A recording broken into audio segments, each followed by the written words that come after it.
was a girl and a half. She's got me going up and down. She's got me going up and down. After the pub shut, we'd go out and to the cider farm, get some cider and turn out on the seafront. You'd have coach loads of Brummies and Bristol kids or whatever, like, you know, they'd all come down having a drink themselves, and we'd be shouting things across, they'd be doing the same, and then we'd just go for it in the middle. All the skirts, lapping up the sun, lap me up.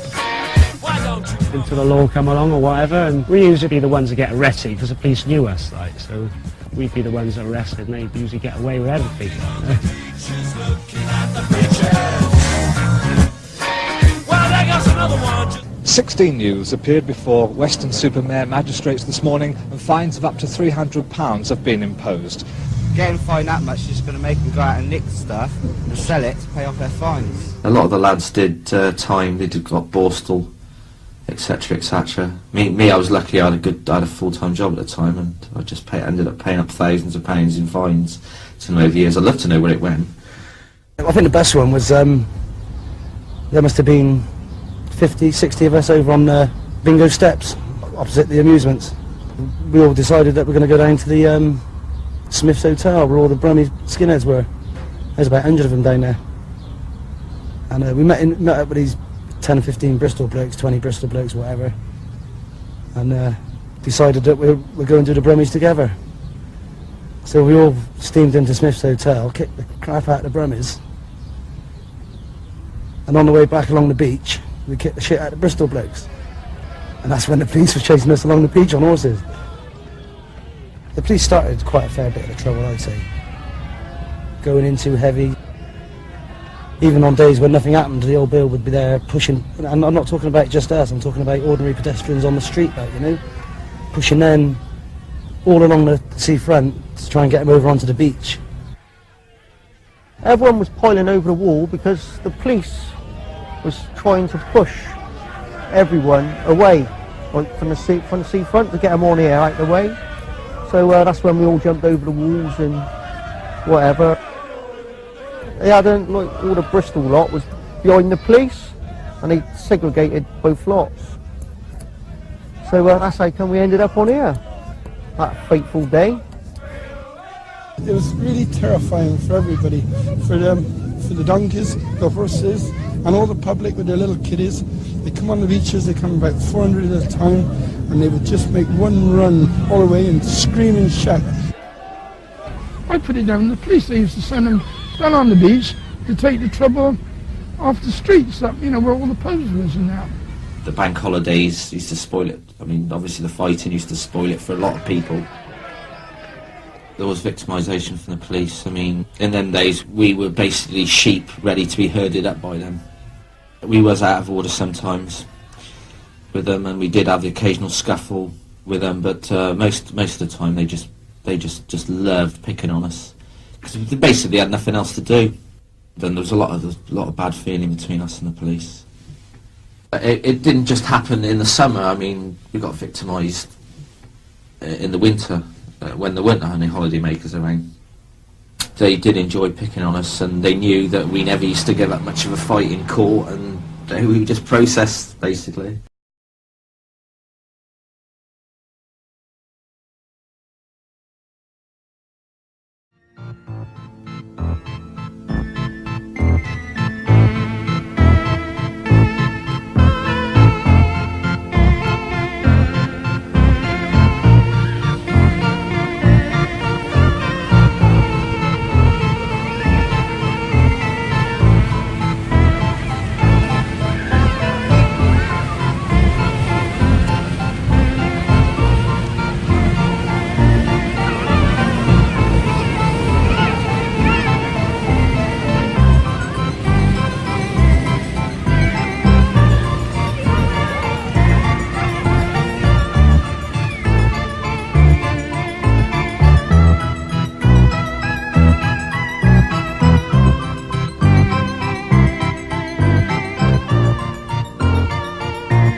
I never heard a word. I said, do you want me to take Mr.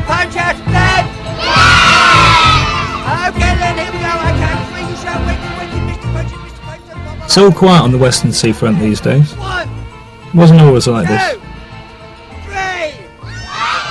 20 years ago, a gang of teenagers from a local housing estate terrorised the beaches. No bank holiday passed without a battle. They were called the Squad. I knew them in their heyday, all fanatical about Bristol Rovers, all mad, bad and dangerous to know. The stories are well documented by the press, police and the courts. But what about their own stories? Budgie, Daffy, Mountain, Sweat, Wally, oh and Tone. The characters are as vivid now as they were 20 years ago. The Squad members all came from the notorious Bourneville estate, isolated from the town of Weston by the two main railway lines to the west. An estate full of bored young men. As luck would have it, I got the chance to come back 20 years later to listen to their stories and look back on those infamous days.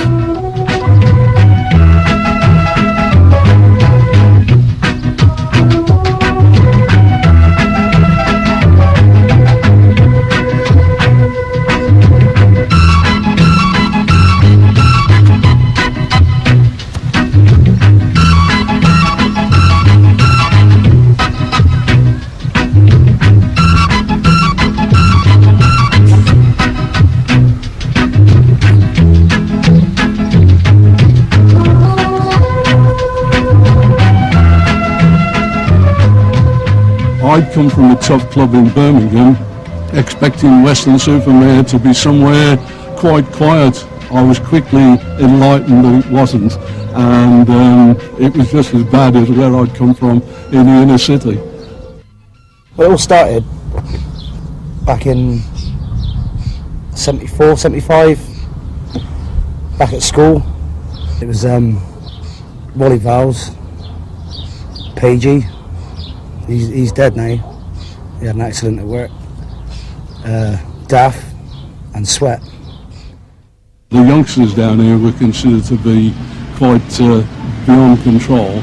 But in the main, it's been my belief that Bourneville's not as bad as it's painted. Certainly from a youth club point of view, it wasn't as bad as some people thought.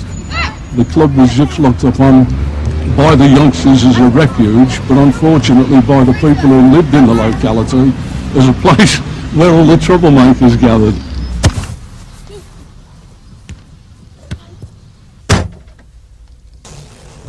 We all lived on the Bourneville together. We had generations of different gangs. There was, my brother was a skinhead, he was a few years older than me. We had his gangs and we used to just mix in together. In the Squad used to knock around with my lot. Okay, that was not the biker gang I used to knock around with, but I used to always knock around with the skinheads as well, funny enough.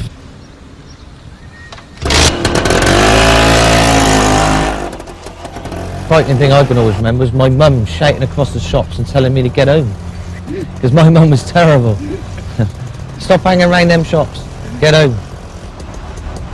Shortly before I got sort of integrated with the Squad, the States used to fight Estates. The Bourneville used to fight the Mixon, and the Bourneville used to come down to Whirl and fight the Whirl lads, and vice versa. And then all of a sudden it changed, and the Bourneville lads started recruiting people from other parts of Weston. I got into the skinhead thing. I got my head shaved, and basically I got recruited in, and I was a full-time member then. I moved from Clavering down here. It's a totally different way of life. I either got learn to go with it, and either be hardened, or you just get pushed on all the time. So in the end, I just come where I was. And where I was out there, I had guns and bikes and everything else. And when I come here, it just totally ruined my life because my father took everything away from me. You're not allowed to have it because it's a town. So in the end, I just rebelled against everything. The Squad started off, we had, I don't know, all the schools, like Whirl, Wyvern, Broad Oak. I think it happens everywhere in the country. We always have a little rumble with different schools and whatever. And as that happens, we all sort of left the school at the same time, and we all ended up in town. So come the end of it all, we just all joined together. And basically then the music started, and that's really when we all turned skinhead. I always used to carry a camera with me. I used to have a special pocket in my jean jacket and I slid it in. A 110 camera because you could carry it everywhere. No one could see it and you could just pull it out on certain moments and no one would know nothing about it. And I took some good shots with it. A typical bank holiday Monday would be like go over the shops, meet up there about 9, half 9, maybe have a kick about with a football or whatever for half hour or so till everyone's ready, like get about 8, 10, maybe 12 of you over the shops, like over the social club for a few cheap ciders because that was dynamite fuel. No matter, I don't care what anyone says, that social club cider was the strongest in town. And we get over there and like we'd meet up with another 6 to a dozen or whatever, and then it'd be stroll into town, maybe via the Ancaster, depends which way we went. But we used to go into Ancaster quite regular after a while because the police banned us from the social club. They told the social club to stop serving us cider, so we all had to go to the Ank and I had to pay an extra 10p a pint, which was murder. We got 3 million miles to reach on the moon. So let's start getting happy. When we actually got to town, we'd all sort of like go in the Globe or the Cavy, which was the Cavendish Inn, or the Anchor, meet up with the Anchor animals. They were a berserk bunch of animals as well. They were a bit more mental than us. I don't want as many of them. And then, like 2 o'clock, pubs are shut. Some people would have shot off during the afternoon and got a few gallons of screeching for the beach. They would head down the lawns, unless there was a drinking competition in Max's, and we'd go and steam into that. Drink all the beer, fill in a few bikers. And then head to the lawns then, and that was just wait and see what was going on, like, you know.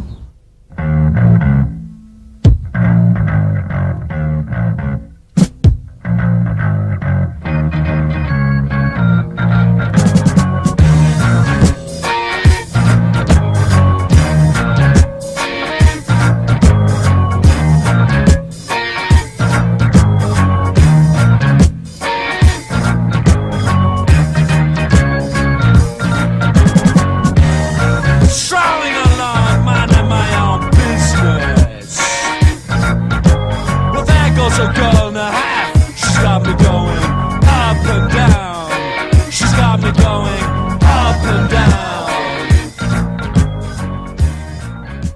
After the pub shut, we'd go out and to the cider farm, get some cider and turn out on the seafront. You'd have coachloads of Brummies and Bristol kids or whatever, like, you know, they'd all come down having a drink themselves, and we'd be shouting things across, they'd be doing the same, and then we'd just go for it in the middle. All the skirts, lapping up the sun, lap me up. Why don't you come Until the law come along or whatever, and we usually be the ones that get arrested because the police knew us, like, so we'd be the ones that arrested and they'd usually get away with everything, like, you know? She's looking at the beaches.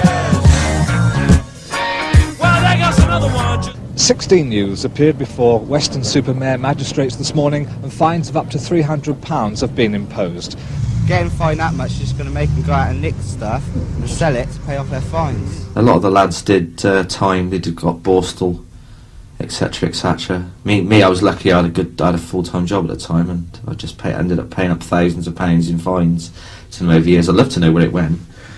I think the best one was there must have been 50, 60 of us over on the bingo steps opposite the amusements. We all decided that we're going to go down to the Smith's Hotel where all the Brummies skinheads were. There's about 100 of them down there. And we met up with these 10 or 15 Bristol blokes, 20 Bristol blokes, whatever. And decided that we're going to do the Brummies together. So we all steamed into Smith's Hotel, kicked the crap out of the Brummies.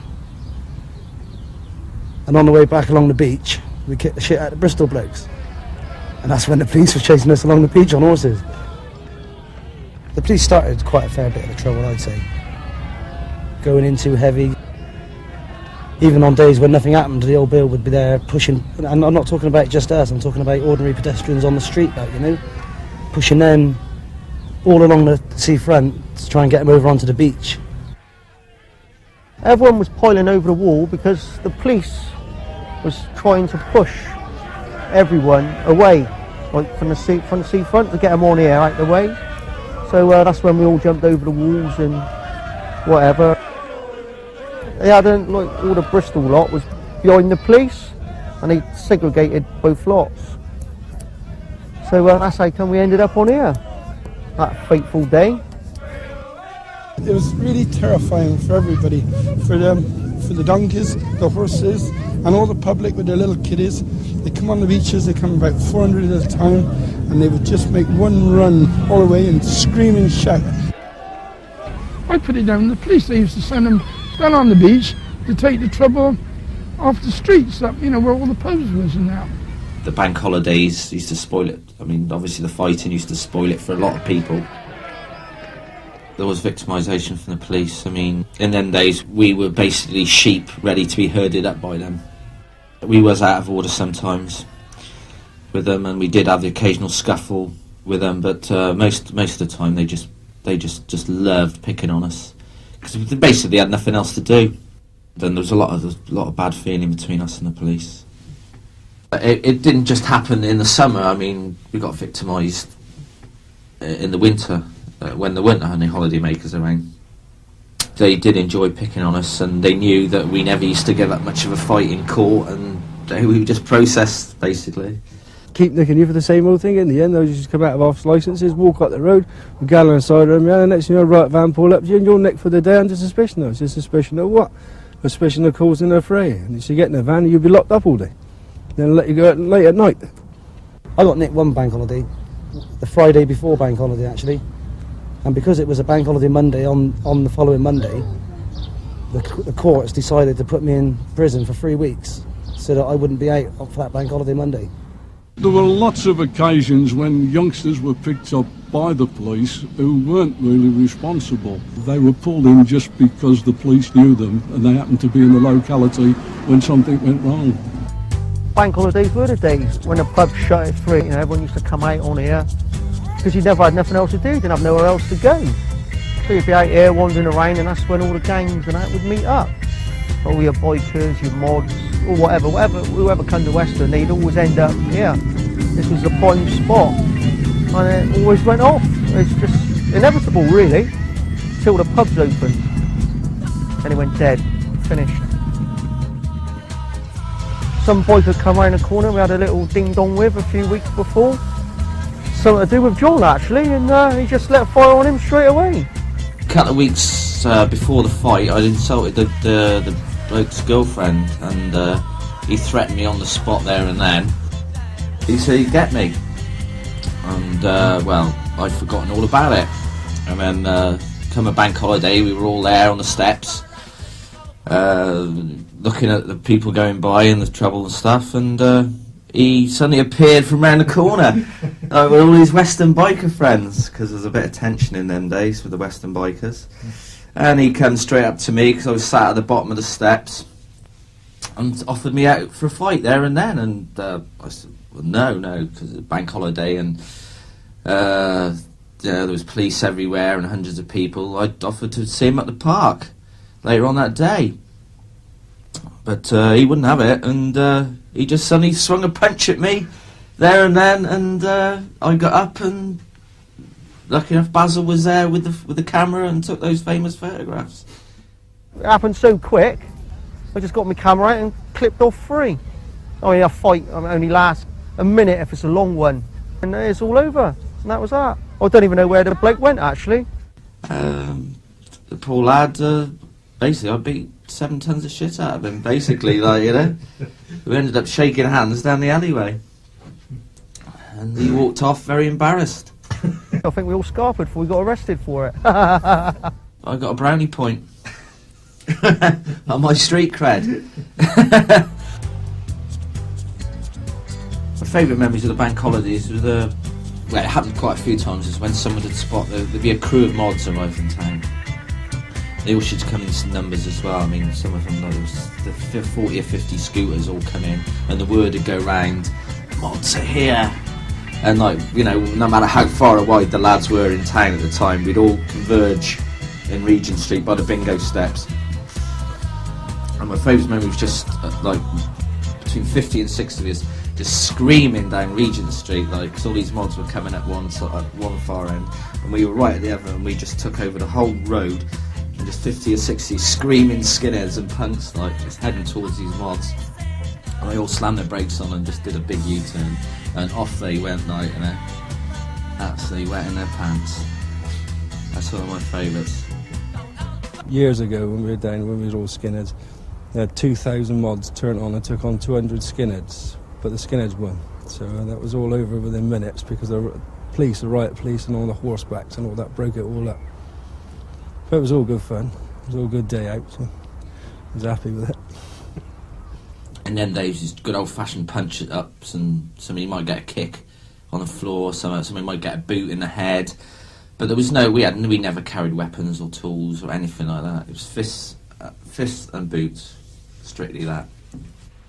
The Western turf was sacred ground for us. I can honestly say that I can't remember anyone coming down from outside town and taking us on and winning. I can honestly say I never got any severe beatings, and I don't know any of the lads who got any severe beatings. It was always outnumbered. I mean, like, you know, probably we had about 50 skinheads. And you get like 300 or 400 come down from Bristol, you know, and that's quite funny looking back on it, to be honest. Like, you know, we used to get chased everywhere. You know, have a little dig on the beach here and there, you know, but you was vastly outnumbered. It was a good day out, it was a bit of fun. Yeah, and that was it. As I said, you went home to tea, and that was the day over. Well, the thing that springs to mind, it was a good pose. And it was very fashionable, and the music enhanced it all. You see, if like the guys in the specials with their rude boy haircuts and the cut on, and you want to be like them. And it all seemed to fit into the skinhead revival at the time from the late 60s. And I think, yeah, and we definitely wanted to be someone as well. It was all part of being someone, which we wanted to be, because a lot of the lads were unemployed and they didn't have nothing to do with all their time, and they just wanted to be someone, and the squad enhanced that. Yeah, it was a golden age actually. It was to do with the music, and well, not just the scene at the time really. I mean, I had some good times, I had some good mates. Thoroughly enjoyed every moment of it actually. Well, they were the days of my youth. The best thing about it was there wasn't nobody was in charge of the squad, like, you know, there wasn't no leader or nothing like that. Everyone sort of like had the same respect for each other, you know, and if one person got into trouble, then it was one and all, like, you know. There was never a time when no one ducked a fight or whatever, or a shindig or a scuffle with the bill. There's no gangs like the squad anymore. I don't think there ever will be. That was it. I'm glad actually, because I like to think of us as a one-off elite. Unless there is a major skinhead punk revival in the future, I don't think there ever will be another squad or anything to match them. I think where the squad has stuck out in the story is because they was really the last gang that used to hang around, because things sort of changed then. It seems now you don't get so many gangs around, but it's funny how the girls seem to be picking up on it now, and you're getting girl gangs hanging around and doing the sort of things that boys used to do. And walking like blokes and all. Obviously times have changed now. You go down on a bank holiday Monday now, you can take your kids. I go there with my missus, I take my dog, I feel comfortable. There's no trouble. It was just one of those eras which people have basically grown out of now, and it's past. I've always worked, so it's just that I've got to channel my money now into the family rather than out having a piss up all the time.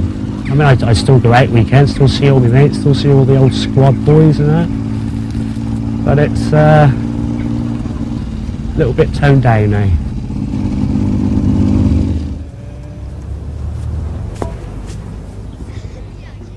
These days I do regard myself as a respectable citizen, even though I might not look it. No, I've got 2 children to bring up. Look at the hole. Very nice as well they are. Look at the ball. Get And your they've done me feet pride. Both of them. Nice straight shot. Really have done me justice. Good girl. Right, Dean, take your time. Look at the hole. Do your stuff. Good shot. The most important thing in my life is to keep hold of most of the things I got, like me boats and that, me cars, and me rods and me dog. I like them, and I think they're the greatest thing I've ever seen is them Stafford Terriers. Like, you know, what you got when you never want another one. The same, just have a good time. Rock and roll. Put your braces together and your boots on your feet and give me some of that old moon stamping. Get ready.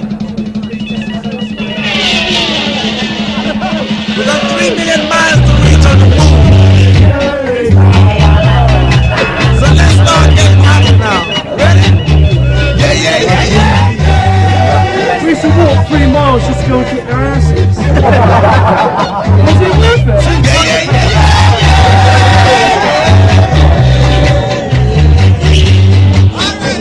Now, before we reach on the moon, fellas, we gotta make sure that everything is up to par. Alright? We gotta make sure you shine your boots. They're waiting for us. They couldn't see us. We waited for them just to line up and hit them with the milk bottles. What was that, talking? No, we're all scored. Yeah, fucking right. And like we went back all the way back to Weston. We got to the traffic lights, and the cop went, "Have you just come from Rome?" Yeah, he just said, "Oh, what are you, some kind of suicide squad?" And we went, "No, we're just a squad." And take on. And there was me, Leighton, Chris Fowles, Ian Page, Dies, the Bennett brothers, Budgie Wicks, and Chris Fowles. That was it. That was the lot. You were there too. That's all we kidnapped. Oh, and two.